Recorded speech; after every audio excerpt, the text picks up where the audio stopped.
Here, I do want to discuss a few specific areas where we have to get things right.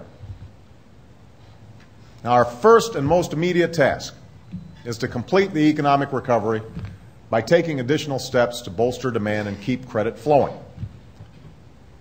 Along with our efforts to unfreeze credit and stabilize the housing market, the Recovery Act helped to do this. And it's one of the main reasons our economy has gone from shrinking by 6% to growing by nearly 6%. But we need to do more. We should make it easier for small businesses to get loans and give them a tax credit for hiring new workers or raising wages. We should invest in infrastructure projects that lead to new jobs in the construction industry and other hard-hit businesses. And we should provide a tax incentive for large businesses like yours to invest in new plants and equipment. That would make a difference now. And we need businesses to support these efforts. The Business Roundtable supported the Recovery Act, and for that I'm grateful. But I think one of the reasons businesses haven't been as vocal about their support is a belief that extraordinary measures like the Recovery Act or our financial stability plan somehow represent a lasting increase in government intervention. So let me assure you, let me be clear, they do not. 1 year ago, we were looking at the possible end of General Motors. Today, GM has increased production, is paying us back ahead of schedule. Yesterday, we learned they're hiring 1,200 more workers in their Lordstown, Ohio plant. 1 year ago, there was a chance we would lose most of the $700 billion we were given to rescue the financial system. Today, most of that money has been repaid. And the financial fee we've proposed would recover the rest and close the books on government's involvement. And let me say a word about compensation here. Most Americans, including myself, do not begrudge reasonable rewards for a job well done. What's outraged people are outsized bonuses at firms that so recently required massive public assistance. Once that money is fully repaid, I don't believe it's appropriate for the government to be in the business of setting compensation levels. I do believe that shareholders should have a say in compensation packages given to top executives, and that those packages should be based on long-term performance instead of short-term profits.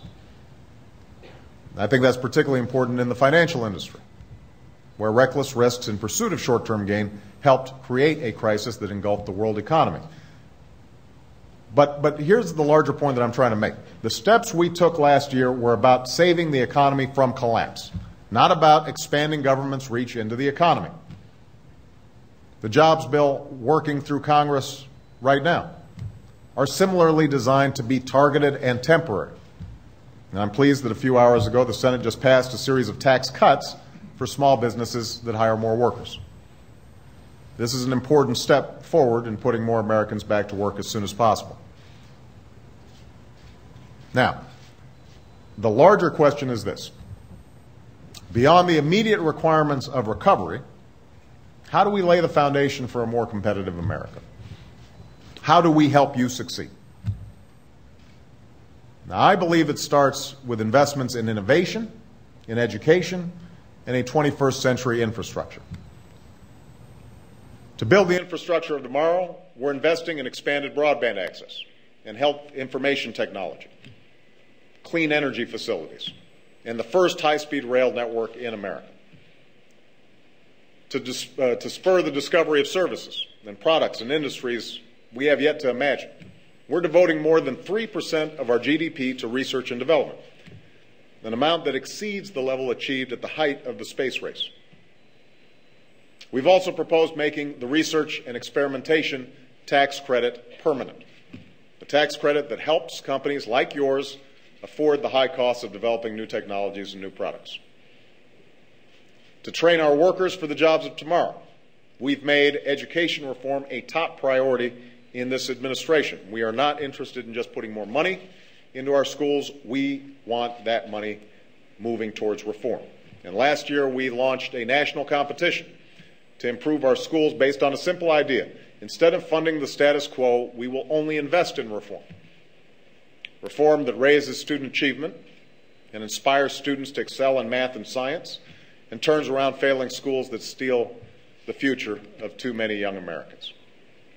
I just met this week with the nation's governors, and education reform is one of those rare issues where both Democrats and Republicans are enthusiastic. And to achieve my goal of ensuring America again has the highest proportion of college graduates in the world by 2020, I'm urging the Senate to pass a bill that will make college more affordable by ending the unnecessary taxpayer subsidies that go to financial intermediaries for student loans. It's a bill that will also revitalize our community colleges, which this organization has recognized are a career pathway to the children of so many working families. And just as government needs to support young people eager to learn, I'm very pleased to see that the business community has already begun to bet on the next generation of American talent. Just yesterday, 17 high-tech companies announced plans to hire over 10,000 college graduates this year. That's good news. That's the kind of partnership that we need. Now, finally, we're investing in innovation that will lead to a more efficient, affordable, and consumer-friendly federal government. Almost all of you have harnessed new technologies to build thriving businesses and provide better services to your customers. There's no reason government shouldn't do the same and give taxpayers a better bang for their buck. But with new technology, we're creating a single electronic medical record for our men and women in uniform that will follow them from the day they enlist until the day that they're laid to rest. We're cutting down the time it takes to get a patent approved by cutting out unnecessary paperwork and modernizing the process. And my Secretary of Commerce, Gary Locke, is here today and is doing an outstanding job leading that effort. We're working to give people the chance to go online and book an appointment at the Social Security office or check the status of their citizenship application. Services countless businesses already provide. Government should be doing the same. So in all of these areas, in infrastructure, in research, in education, and in government reform, we're making investments that will lead to new products and services that will help America compete on the world stage. It means increases in productivity and increases in efficiency, and that's what we're going to need to be competitive. Now, winning that competition also means we need to export more of our goods and services to other nations, something that supports more jobs here in the United States of America. Unfortunately, the federal government has not done a great job advocating for companies' exports abroad. And that's why in the State of the Union, I set a goal of doubling our exports over the next 5 years, an increase that will support 2 million jobs. And to help me meet this goal, Gary Locke recently announced that we're launching a national export initiative where the federal government will significantly ramp up its advocacy on behalf of U.S. exporters. We're substantially expanding the trade financing available to exporters, including small and medium-sized companies. And while always keeping our security needs in mind, we're going to reform our export controls to eliminate unnecessary barriers so some of the sectors where we have a huge competitive advantage in high-tech areas, we're going to be able to send more of those products to markets overseas. And we're going to pursue a more strategic and aggressive effort to open up new markets for our goods. Now, I know that trade policy has been one of those long-standing divides between business and labor, between Democrats and Republicans. To those who would reflexively support every and any trade deal, I would say that our competitors have to play fair and our agreements have to be enforced. We can't simply cede more jobs or markets to unfair trade practices. At the same time, to those who would reflexively oppose every trade agreement, they need to know that if America sits on the sidelines while other nations sign trade deals, we will lose the chance to create jobs on our shores. In other countries, whether China or Germany or Brazil, they've been able to align the interests of business, workers, and government around trade agreements that open up new markets for them and create new jobs for them. We must do the same, and I'm committed to making that happen. That's why we launched the Trans-Pacific Partnership, to strengthen our trade relations with Asia, the fastest growing market in the world. That's why we will work to resolve outstanding issues so that we can move forward on trade agreements with key partners like South Korea and Panama and Colombia. And that's why we will try to conclude a Doha trade agreement. Not just any agreement, but one that creates real access to key global markets.